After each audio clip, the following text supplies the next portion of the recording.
ETV ప్రేక్షకులకి నమస్కారం. Triple detergent soap శుభమస్తు కార్యక్రమానికి స్వాగతం.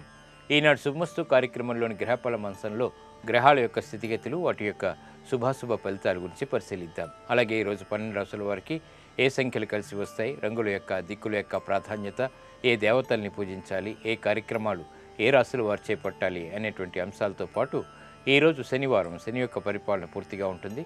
మరి శనిదేవుని యొక్క ప్రత్యేకత ఏమిటి, ఈ శని త్రయోదశి సందర్భంగా శనిదేవుని ఆరాధించడం ద్వారా శని ద్వారా ఏర్పడేటువంటి ప్రతికూలతని ఎలా తొలగించుకోవచ్చు అనేటువంటి అంశాలని ఈనాటి ఆంతర్యంలో పరిశీలిద్దాం.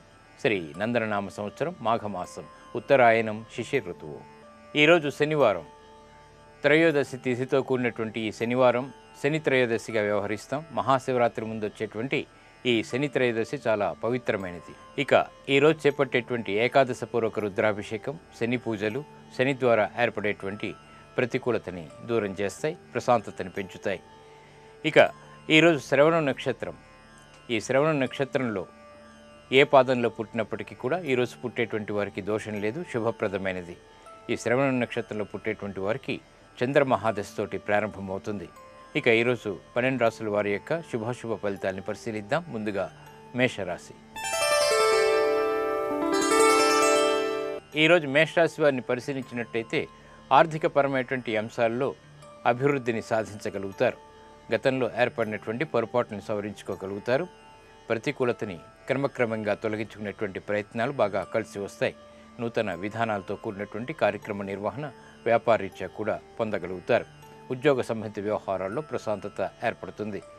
వ్యాపార సంబంధిత వ్యవహారాల్లో ఆర్థిక సంబంధ బాంధవ్యాలు మెరుగుపడతాయి. కుటుంబ పరిస్థితులు మారుతాయి, ఆనందాన్ని కలిగిస్తాయి. ఆరోగ్యంలో కూడా మంచి మార్పులు చోటు చేసుకుంటాయి.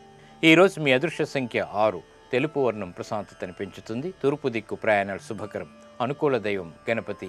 ఈరోజు మీరు మహాగణపతిని పూజించడం, గణపతికి అభిషేకాదులు నిర్వహించడం వంటి కార్యక్రమాల ద్వారా శని ద్వారా ఏర్పడేటువంటి ప్రతికూలత దూరం అవుతుంది. శుభ పరిణామాలు చోటు చేసుకుంటాయి. వ్యాపార ఆర్థిక లావాదేవీలు ఈరోజు మీకు లాభిస్తాయి. ఈరోజు వృషభ రాశి వారిని పరిశీలించినట్టయితే శుభ పరిణామాలు గృహంలో చోటు చేసుకుంటాయి. శత్రువులపై విజయాలు సాధించగలుగుతారు.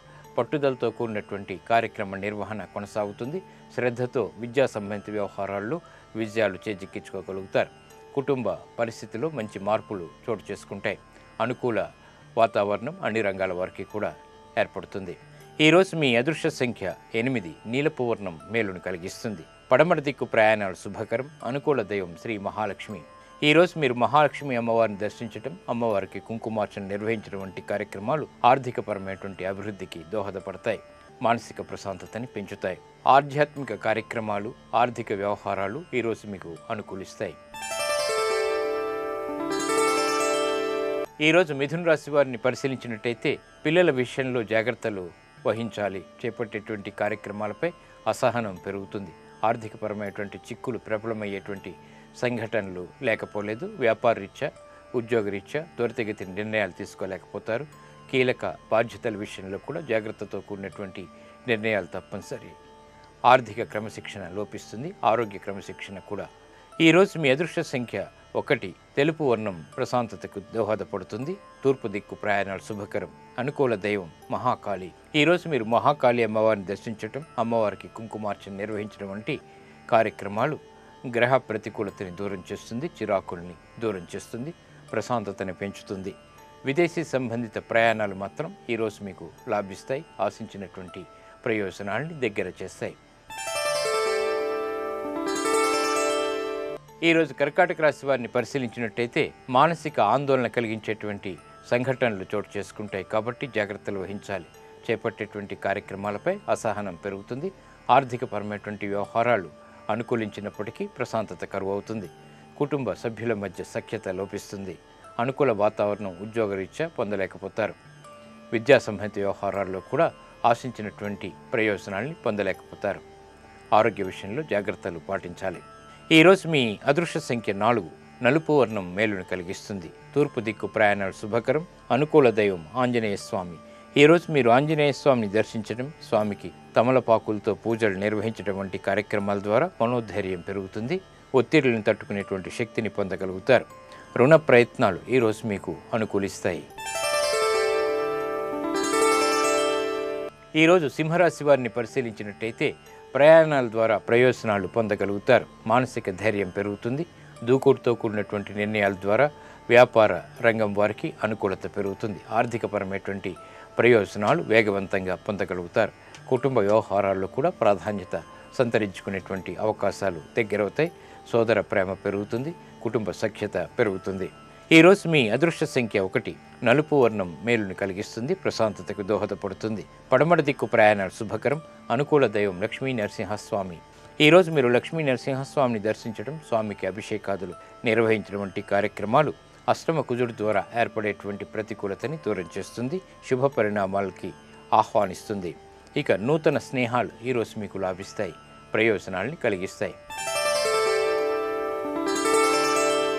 ఈరోజు కన్యారాశి వారిని పరిశీలించినట్టయితే ఆర్థిక వ్యవహారాల్లో అసహనం కొనసాగుతుంది. చేపట్టేటువంటి కార్యక్రమాల్లో శ్రద్ధ తగ్గుతుంది. ఉత్తమమైనటువంటి కార్యక్రమ నిర్వహణ కొనసాగించలేకపోతారు. పిల్లల ద్వారా ఒత్తిళ్లు బాగా పెరుగుతాయి. చేపట్టేటువంటి కార్యక్రమాల్లో ఆలస్యం, అలసత్వం కొనసాగుతాయి. ఆర్థికపరమైనటువంటి వ్యవహారాల్లో జాగ్రత్తతో కూడినటువంటి నిర్ణయాలు తప్పనిసరి. బంధువుల ద్వారా ఒత్తిళ్లు పెరుగుతాయి. వృత్తిపరమైనటువంటి వ్యవహారాల్లో కూడా ఆర్థిక సంబంధిత వ్యవహారాల ద్వారా సమస్యల్ని కోరి తెచ్చుకోవటం ఏర్పడుతుంది. ఈరోజు మీ అదృష్ట సంఖ్య 1. ఆకుపచ్చ వర్ణం రక్షణకు తోడ్పడుతుంది. ఉత్తర దిక్కు ప్రయాణాలు శుభకరం. అనుకూల దైవం మహావిష్ణువు. ఈరోజు మీరు మహావిష్ణువుని దర్శించడం, విష్ణు సహస్రనామ స్తోత్రాన్ని పఠించడం వంటి కార్యక్రమాలు మంచి ఫలితాన్ని కలిగిస్తాయి. ఆర్థిక అనిశ్చితిని దూరం చేస్తాయి. ఆరోగ్య పరీక్షలు ఈరోజు మీకు మేలుని కలిగిస్తాయి. ఈరోజు తులారాశి వారిని పరిశీలించినట్టయితే ఆరోగ్య విషయంలో జాగ్రత్తలు పాటించాలి. ఆర్థిక వ్యవహారాల్లో వ్యయం ఎక్కువగా ఉంటుంది. ఆదాయాన్ని పెంపొందింప చేసుకోలేకపోతారు. వృత్తిపరమైనటువంటి వ్యవహారాల్లో కూడా చిక్కులు ఏర్పడతాయి. వ్యాపార సంబంధ బాంధవ్యాల్లో ప్రతిబంధకాల్ని ఎదుర్కోలేకపోతారు. కుటుంబ పరిస్థితులు సామాన్యం. ఆరోగ్యం పదిలం. ఈరోజు మీ అదృష్ట సంఖ్య 2. నీలపు వర్ణం మేలుని కలిగిస్తుంది. పడమర దిక్కు ప్రయాణాలు శుభకరం. అనుకూల దైవం ఈశ్వరుడు. ఈరోజు మీరు శివాలయాన్ని దర్శించడం, ఈశ్వరుడికి అభిషేకాదులు నిర్వహించడం వంటి కార్యక్రమాలు ఆందోళనకర పరిస్థితుల నుంచి బయటికి రావడానికి ఉపకరిస్తాయి. ఇక విద్యా సంబంధిత ప్రయత్నాలు మాత్రం ఈరోజు మీకు ఊరట కలిగిస్తాయి. ఈరోజు వృశ్చిక రాశి వారిని పరిశీలించినట్టయితే శుభవార్తలు వింటారు. విదేశీ సంబంధిత వ్యవహారాల్లో అనుకూలత పెరుగుతుంది. ఆదాయాన్ని పెంపొందింప చేసుకునేటువంటి మార్గాలు సులభతరమవుతాయి. గతంలో కన్నా మెరుగైనటువంటి పరిస్థితుల్ని ఆహ్వానించగలుగుతారు. నష్టాల్ని భర్తీ చేసుకునేటువంటి అవకాశాలు దగ్గరవుతాయి. చేపట్టేటువంటి కార్యక్రమాలు ప్రోత్సాహాన్ని ఇస్తాయి. ఆరోగ్యంలో కూడా మంచి మార్పులు చోటు చేసుకుంటాయి. ఆనందాన్ని కలిగిస్తాయి. ఈరోజు మీ అదృష్ట సంఖ్య 9. నలుపు వర్ణం ప్రశాంతతని పెంచుతుంది. పడమర దిక్కు ప్రయాణాలు శుభకరం. అనుకూల దైవం మహాకాళి. ఈరోజు మీరు మహాకాళి అమ్మవారిని దర్శించటం, అమ్మవారికి కుంకుమార్చన నిర్వహించడం వంటి కార్యక్రమాలు సత్ఫలితాలని కలిగిస్తుంది. అలాగే ప్రశాంతతని పెంచుతుంది. వాహన కొనుగోళ్లు వంటివి ఈరోజు మీకు లాభిస్తాయి. ఈరోజు ధనుసు రాశి వారిని పరిశీలించినట్టయితే ఆహ్లాద సంఘటనలు అన్ని రంగాల వారికి కూడా చేకూరుతాయి. చేపట్టేటువంటి కార్యక్రమాలు ప్రోత్సాహాన్ని ఇస్తాయి. వ్యాపార విస్తరణ వంటివి అనుకూలిస్తాయి. ఆర్థికపరమైనటువంటి వ్యవహారాల్లో కూడా తెలివైనటువంటి నిర్ణయాలు తీసుకోగలుగుతారు. కుటుంబ బాధ్యతలు పెరిగినప్పటికీ సక్రమంగా నిర్వహించగలుగుతారు. ఆనందకర వాతావరణం అన్ని రంగాల వారికి కూడా చోటు చేసుకుంటుంది. అధికారంతో కూడినటువంటి కార్యక్రమ నిర్వహణ ఆత్మవిశ్వాసంతో నెరవేర్చగలుగుతారు. ఈరోజు మీ అదృష్ట సంఖ్య 8. నలుపు వర్ణం ప్రశాంతతను పెంచుతుంది. పడమర దిక్కు ప్రయాణాలు శుభకరం. అనుకూల దైవం సుబ్రహ్మణ్య స్వామి. ఈరోజు మీరు సుబ్రహ్మణ్య స్వామిని దర్శించడం, స్వామిని అభిషేకాదులతో పూజించడం ద్వారా ఆర్థికపరమైనటువంటి పురోగవృద్ధి సాధించగలుగుతారు. అనుకూలత పెరుగుతుంది. దూర ప్రయాణాలు ఈరోజు మీకు బాగా లాభిస్తాయి. ఈరోజు మకర రాశి వారిని పరిశీలించినట్టయితే దూకుడు నిర్ణయాల ద్వారా విజయాలు చేజిక్కించుకోగలుగుతారు. మానసిక ఒత్తిళ్లు ఉన్నప్పటికీ ప్రయోజనాలను పొందగలుగుతారు. వ్యాపార నిమిత్తమే చేపట్టేటువంటి కార్యక్రమాల్లో కూడా విజయాలు చేజిక్కించుకోగలుగుతారు. ఆర్థికపరమైనటువంటి అంశాలు బాగా కలిసి వస్తాయి. కుటుంబ పరిస్థితులు బాగా అనుకూలిస్తాయి. చేపట్టేటువంటి కార్యక్రమాల్లో ఆత్మవిశ్వాసం ఏర్పడుతుంది. ఆరోగ్య విషయాల్లో మంచి మార్పులు చోటు చేసుకుంటాయి. ఈరోజు మీ అదృష్ట సంఖ్య 1. నలుపు వర్ణం మేలుని కలిగిస్తుంది. పడమట దిక్కు ప్రయాణాలు శుభకరం. అనుకూల దైవం ఆంజనేయ స్వామి. ఈరోజు మీరు ఆంజనేయ స్వామిని దర్శించడం, స్వామికి అభిషేకాదులు నిర్వహించడం వంటి కార్యక్రమాల ద్వారా తృతీయ కుజుడు ద్వారా విజయాలు సాధించుకోగలుగుతారు. మనోధైర్యంతో కార్యక్రమ నిర్వహణ ద్వారా విజయాలు చేజిక్కించుకోగలుగుతారు. ఆర్థిక లావాదేవీలు ఈరోజు మీకు లాభిస్తాయి. ఈరోజు కుంభరాశి వారిని పరిశీలించినట్టయితే సంభాషణల విషయంలో జాగ్రత్తలు వహించాలి. స్థిరాస్తి విషయాల్లో కూడా అసహనం పెరుగుతుంది. పెట్టుబడుల విషయంలో ఏర్పడినటువంటి చిరాకులకి పరిష్కారాలు పొందలేకపోతారు. నూతన ప్రయోగాల ద్వారా ప్రతికూలత కూడా కొనసాగుతుంది. వృత్తిపరమైనటువంటి వ్యాపార సంబంధిత ఉద్యోగ సంబంధిత వ్యవహారాల్లో కీలక బాధ్యతలు వహించలేకపోతారు. అవమానకర సంఘటనలు ఉన్నప్పటికీ కొంతవరకు ప్రశాంతత కూడా ఏర్పడుతుంది. కుటుంబ వ్యవహారాల్లో జాగ్రత్తతో కూడినటువంటి నిర్ణయాలు తప్పనిసరి. ఆరోగ్య ప్రతికూలత కొనసాగుతుంది. ఈరోజు మీ అదృష్ట సంఖ్య 4. నీలపు వర్ణం మేలుని కలిగిస్తుంది, రక్షణకు తోడ్పడుతుంది. తూర్పు దిక్కు ప్రయాణాలు శుభకరం. అనుకూల దైవం గణపతి. ఈరోజు మీరు మహాగణపతిని దర్శించడం, స్వామికి అభిషేకాదులు నిర్వహించడం వంటి కార్యక్రమాలు ఆర్థికపరమైనటువంటి వ్యవహారాల్లో ఏర్పడినటువంటి చిక్కులని దూరం చేస్తుంది, మానసిక ప్రశాంతతను పెంచుతుంది. ఇక ఆరోగ్య పరీక్షలు ఈరోజు మీకు మేలుని కలిగిస్తాయి. ఈరోజు మీనరాశి వారిని పరిశీలించినట్టయితే ముందు నొయ్యి వెనుక గొయ్యి వంటి పరిస్థితులు ఉన్నప్పటికీ నెగ్గుకు రాగలుగుతారు. ఆర్థిక అసహనం కొనసాగుతుంది. వ్యవహారాల్లో చుక్కెదురు పరిస్థితుల్ని అధిగమించడానికి చేసేటువంటి ప్రయత్నాలు కొంతవరకు ఊరట కలిగిస్తాయి. అధైర్యంతో చేపట్టేటువంటి కార్యక్రమాల ద్వారా అపజయాల్ని పొందినప్పటికీ ప్రశాంతతకే చేసేటువంటి ప్రయత్నాలు కొంతవరకు లాభిస్తాయి. ఉద్యోగ సంబంధిత వ్యవహారాల్లో ఎదుర్కోవాల్సినటువంటి ప్రతికూలతని శక్తివంతంతో ఎదుర్కోగలుగుతారు. నూతన కార్యక్రమాలు ప్రారంభించగలుగుతారు.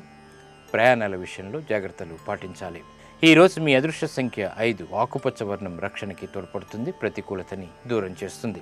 ఈశాన్య దిక్కు ప్రయాణాలు శుభకరం. అనుకూల దైవం గణపతి. ఈరోజు మీరు గణపతిని దర్శించడం, స్వామిని పూజించడం ద్వారా గ్రహ అతి ప్రతికూలత దూరం అవుతుంది, ప్రశాంతత పెరుగుతుంది. విదేశీ సంబంధిత లావాదేవీలు, సంభాషణలు మాత్రం ఈరోజు మీకు ఊరట కలిగిస్తాయి.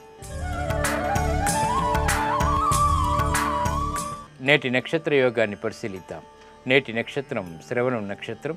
దీని అధిదేవత మహావిష్ణువు. నక్షత్రాధిపతి చంద్రుడు. ఈ శ్రవణం నక్షత్రంలో పుట్టేటువంటి వారికి చంద్ర మహాదశతోటి ప్రారంభమవుతుంది. చంద్రుడు జాతకరీత్యా ప్రతికూలంగా ఉన్నప్పుడు మానసిక ప్రశాంతత లోపిస్తుంది. అలాగే అంగవైకల్యం కూడా ఏర్పడుతూ ఉంటుంది. అనేక రకాలైనటువంటి చిక్కులు ఏర్పడుతూ ఉంటాయి. ఈ శ్రవణం నక్షత్రంలో చేపట్టేటువంటి ఆధ్యాత్మిక కార్యక్రమాలు చంద్రుడి ద్వారా ఏర్పడేటువంటి అతి ప్రతికూలతని దూరం చేస్తుంది, ప్రశాంతతని పెంచుతుంది. ఈ శ్రవణం నక్షత్రంలో చేపట్టేటువంటి ప్రయాణాలు మంచి ఫలితాలని కలిగిస్తాయి.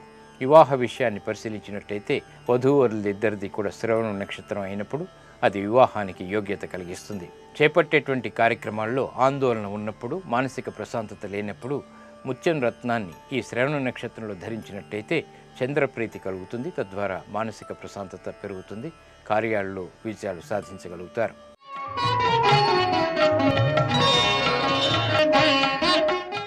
ఈరోజు శని త్రయోదశి. శనికి ఉండేటువంటి ప్రత్యేకత చాలా విశేషమైనది. మిగతా గ్రహాల కంటే కూడా శనికి చాలా ప్రత్యేకమైనటువంటి స్థానం ఉంది. అది ఏమిటో పరిశీలిద్దాం. మనుషులు పూర్వజన్మలో చేసినటువంటి సత్కర్మ ఫలాన్ని శనిదేవుడు అనుకూలంగా ఉన్నప్పుడు ప్రసాదిస్తాడు. శని ప్రభావం జాతకుల గోచార ఖగోళ స్థితిపై ఆధారపడి ఉంటుంది. సూర్యమండలంలోని గ్రహాలన్నీ ఆదిత్యంతో సంబంధం ఉన్న శని మాత్రమే సూర్యపుత్రుడు అంటారు. వేదాల్లోని రుక్కులలో శనిదేవుడు యొక్క పూజా మంత్రాలన్నీ జలం లేదా జలాది దేవతల అనుకూలత కోసం చేసేటువంటి ప్రార్థనలే. జలం నిగనిగలాడుతూ ఆకాశ రంగులో ధీరత్వానికి చిహ్నంగా ఉంటుంది. శనికి కూడా ఈ లక్షణాలు ఉన్నాయి.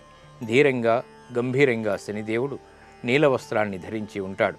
భోగం, మోక్షం ఈ రెండిటికి శని కారకుడు. జాతకరీత్యా ఒక్క క్షణంలో జాతకుణ్ణి పైకెత్తి మరో క్షణంలో కిందకి పడవేసేటువంటి సమర్థత శనికి మాత్రమే ఉంది. కార్యదీక్ష, విశ్వాస పాత్రత కలిగి సత్య మార్గంలో నడిచే వారికి శనిదేవుడు కష్టాలు తీర్చి శుభాల్ని మాత్రమే ప్రసాదిస్తాడు. శని ప్రసన్నత కలిగితే ఆయా జాతకులకు పదవులు, అధికారం, ఆధిపత్యం, సంపద, విదేశీయానం, కీర్తి, ప్రతిష్టలు ఇలా ఎన్నో స్థిరంగా దక్కుతాయి. కాబట్టి శని దూషణ ఏమాత్రం శ్రేయస్కరం కాదు. మహాశివరాత్రి ముందు వచ్చే ఈ శని త్రయోదశి చాలా విశేషమైనది. ఈ శనివారం నాడు శని యొక్క స్మరణ ఉత్తమ ఫలితాలని కలిగిస్తుంది. ఇవి ఈనాటి శుభమస్తు కార్యక్రమంలోని గ్రహబల మంచంలోని విశేషాలు. ఇప్పుడు గృహబల మంచంలో వాస్తు విశేషాలు తెలుసుకుందాం. రేపటి శుభమస్తు కార్యక్రమంలో 12 రాసుల వారి యొక్క శుభాశుభ ఫలితాలు తెలుసుకుంటారు. నమస్కారం.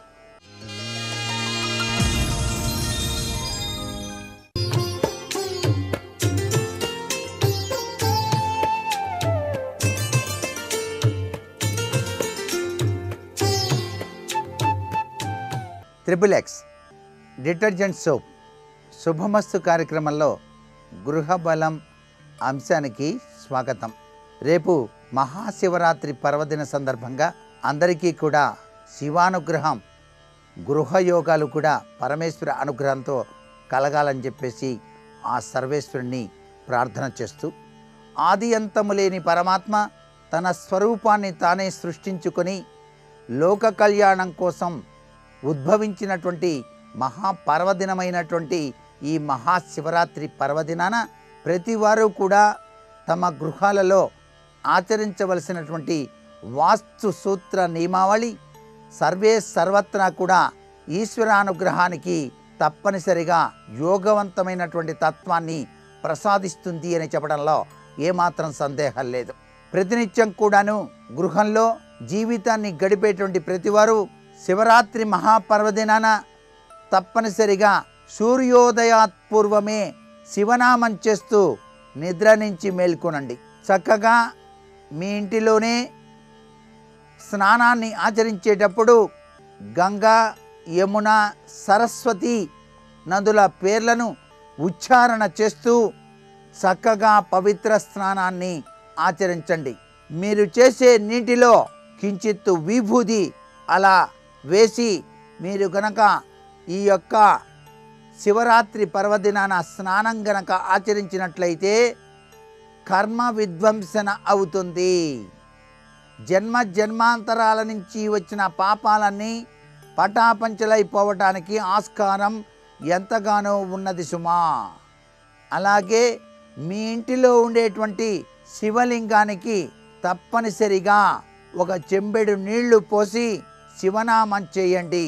చక్కగా విభూది, గంధము, కుంకుమ, బిల్వ దళం ఆ స్వామి వారికి సమర్పించండి. మీ యొక్క గృహ ప్రాంగణంలో తప్పనిసరిగా ఈ రోజంతా కూడాను శివనామ స్మరణ జరిగే విధంగా మీకు చక్కటి యోగవంతమైనటువంటి ప్రభావం కలిగే రీతిలో ఓంకార నాదం వినిపించేటువంటి చాంటింగ్ ఉంచండి.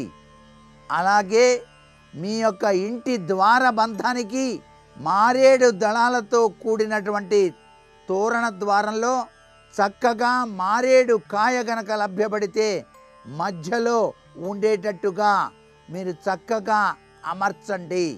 ఈ తోరణ ద్వారం లక్ష్మీదేవి ఆగమనానికి నిదర్శనమవుతుంది. మారేడు లక్ష్మీదేవి యొక్క కరుణా కటాక్ష వీక్షణాల్ని ప్రసరింపచేస్తుంది సుమా.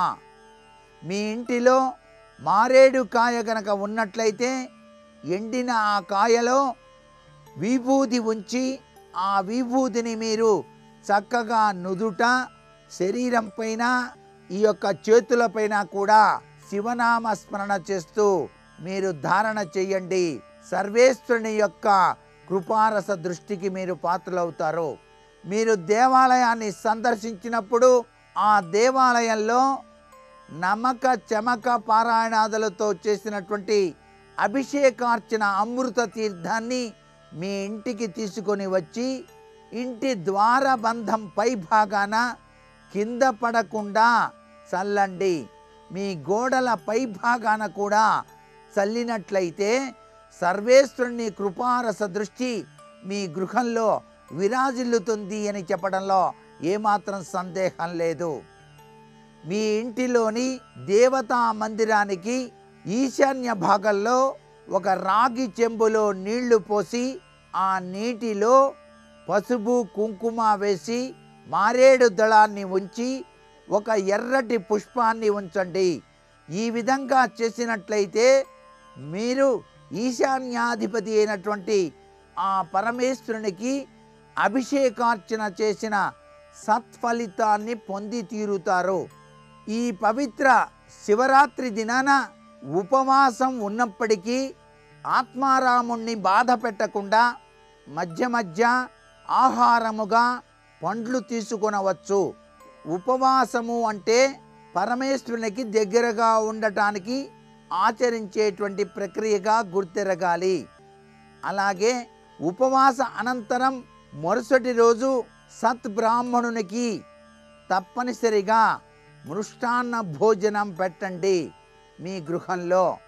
అలా గనక చేసినట్లయితే సర్వేశ్వరుని యొక్క కృపారస దృష్టి మీపై ఎల్లవేళలా కూడా ప్రసరింపచేస్తాడు ఆ ఆశుతోషుడు, అభయంకరుడైనటువంటి పరమేశ్వరుడు. నేటి వాస్తు సందేహాన్ని గనక పరిశీలించినట్లయితే మహాశివరాత్రి పర్వదిన సందర్భంగా సమస్త వాస్తు దోషాలు కూడా తొలగిపోవటానికి వాస్తుశాస్త్రరీత్యా పాటించవలసిన నియమాలు ఏమిటి? ఈశానాం పతయే నమః అనేటువంటి సమస్త దిక్కులకు కూడాను పరమేశ్వరుడే అధిపతి కాబట్టి ఈ యొక్క మహాశివరాత్రి పర్వదినాన మీ ఇంటిలో పరమేశ్వరునికి అభిషేకార్చన నిర్వహించి స్వామికి ప్రీతివంతమైనటువంటి నల్లటి నువ్వులు, బెల్లము, ఎండు కొబ్బరి ముక్కలతో చేసినటువంటి ప్రసాదాన్ని నైవేద్యంగా సమర్పించండి. ఆ నైవేద్యాన్ని మీరు గనక స్వీకరించినట్లయితే సమస్త వాస్తు దోషములు కూడాను తొలగిపోవటానికి ఆస్కారం ఎంతగానో ఉంటుంది. ఈశ్వరానుగ్రహం ఎల్లవేళలా కూడా మీకు సిద్ధింపచేస్తాడు ఆశుతోషుడు. మరికొన్ని ముఖ్య విషయాలు సోమవారం నాడి శుభమస్తు కార్యక్రమంలోని గృహబలం అంశంలో తెలుసుకుందామా? మరి సర్వే జనా సుఖినో భవంతు.